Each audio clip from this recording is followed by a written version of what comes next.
When the young gopis, whose minds were constantly attached to Krishna, the unlimited Supreme Lord, saw that he was now within the grips of the serpent, they remembered his loving friendship, his smiling glances, and his talks with them.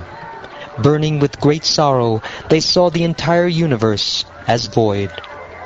Although the elder gopis were feeling just as much distress as she, and were pouring forth a flood of sorrowful tears, they had to forcibly hold back Krishna's mother, whose consciousness was totally absorbed in her son. Standing like corpses, with their eyes fixed upon his face, these gopis each took turns recounting the pastimes of the darling of Vraja.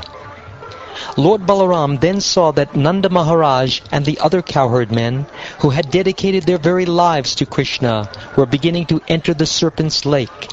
As the Supreme Personality of Godhead, Lord Balaram fully knew Lord Krishna's actual power, and therefore he restrained them.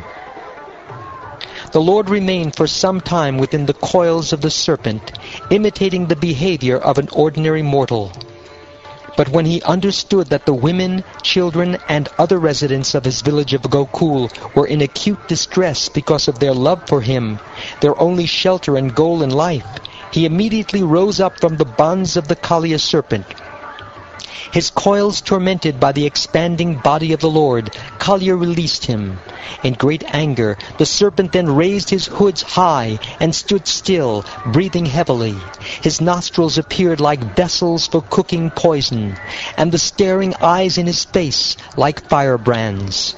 Thus the serpent looked at the Lord. Again and again, Kaliya licked his lips with his bifurcated tongues as he stared at Krishna with a glance full of terrible, poisonous fire.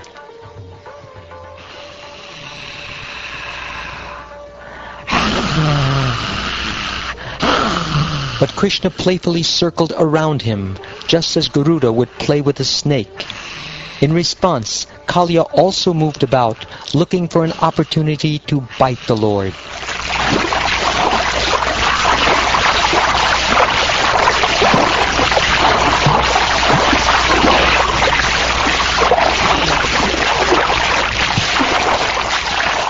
Having severely depleted the serpent's strength with his relentless circling, Sri Krishna, the origin of everything, pushed down Kaliya's raised shoulders and mounted his broad serpentine heads.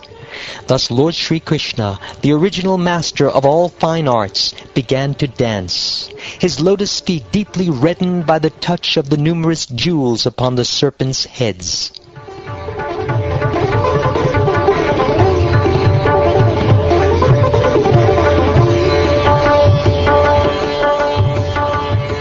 Seeing the Lord dancing, his servants in the heavenly planets, the Gandharvas, Siddhas, sages, Charanas, and wives of the demigods, immediately arrived there. With great pleasure they began accompanying the Lord's dancing by playing drums such as mridangas, panavas, and anakas. They also made offerings of songs, flowers, and prayers. My dear king, Kaliya had 101 prominent heads, and when one of them would not bow down, Lord Sri Krishna, who inflicts punishment on cruel wrongdoers, would smash that stubborn head by striking it with his feet.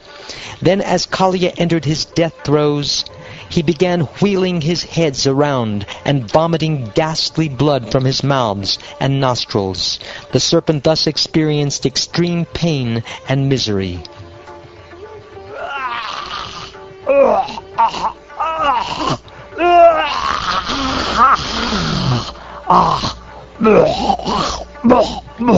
Exuding poisonous waste from his eyes, Kaliya would occasionally dare to raise up one of his heads, which would breathe heavily with anger.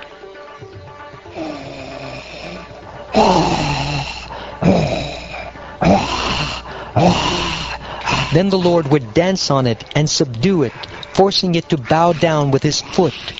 The demigods took each of these exhibitions as an opportunity to worship him, the primeval personality of Godhead, with showers of flowers.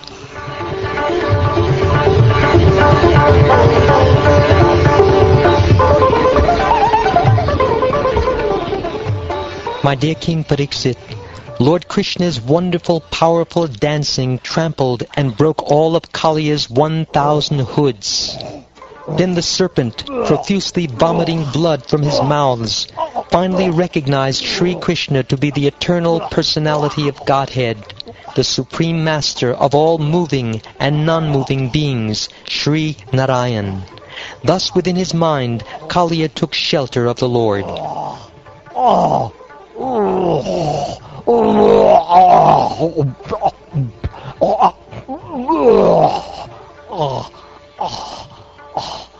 When Kaliya's wives saw how the serpent had become so fatigued from the excessive weight of Lord Krishna, who carries the entire universe in his abdomen, and how Kaliya's umbrella-like hoods had been shattered by the striking of Krishna's heels, they felt great distress.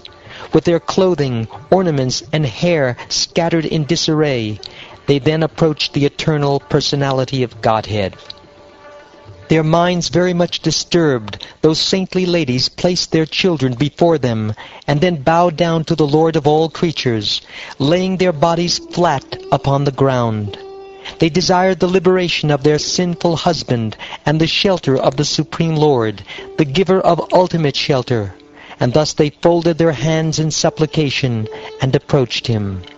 The wives of the Kaliya serpent said, "The punishment this offender has been subjected to is certainly just. After all, you have incarnated within this world to curb down envious and cruel persons. You are so impartial that you look equally upon your enemies and your own sons. For when you impose a punishment on a living being, you know it to be for his ultimate benefit. What you have done here is actually mercy for us, since the punishment you give to the wicked certainly drives away all their contamination. Indeed, because this conditioned soul, our husband, is so sinful that he has assumed the body of a serpent, your anger toward him is obviously to be understood as your mercy. Did our husband carefully perform austerities in a previous life, with his mind free of pride and full of respect for others? Is that why you are pleased with him? Or did he in some previous existence carefully execute religious duties with compassion for all living beings? And is that why you, the life of all living beings, are now satisfied with him? O Lord, we do not know how the serpent Kaliya has attained this great opportunity of being touched by the dust of your lotus feet. For this end, the goddess of fortune performed austerities for centuries, giving up all other desires and taking austere vows. Those who have attained the dust of your lotus feet never hanker for the kingship of heaven, limitless sovereignty, the position of Brahma, or rulership over the earth. They are not interested even in the perfections of yoga or in liberation itself. O Lord, although this Kaliya, the king of the serpents, has taken birth in the mode of ignorance and is controlled by anger, he has achieved that which is difficult for others to achieve. Embodied souls who are full of desires and are thus wandering in the cycle of birth and death can have all benedictions manifested before their eyes simply by receiving the dust of your lotus feet. We offer our obeisances unto you, the Supreme Personality of Godhead. Although present in the hearts of all living beings as the Super Soul, you are all-pervasive. Although the original shelter of all created material elements, you exist prior to their creation. And although the cause of everything, you are transcendental to all material cause and effect, being the Supreme Soul.